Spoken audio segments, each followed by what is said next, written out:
Because he wanted to be in the farm. And I couldn't guarantee that he would be in the cast.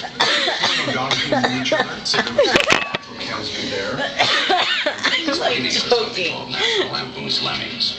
He called it Chicago 7 City, and that was pollution. Say hello. No. Without a Hello. doubt, the star of the show. Everybody thought it'd be a good idea if I met John. I met John.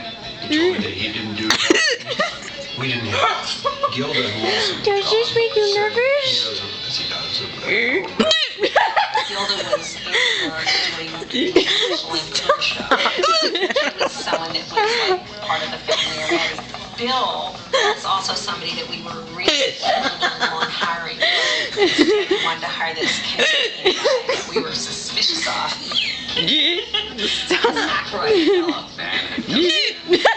Lonzo on a motorcycle the size of those. Hey, Bobby. Warren saw Bobby. Lucy and I together. Bobby's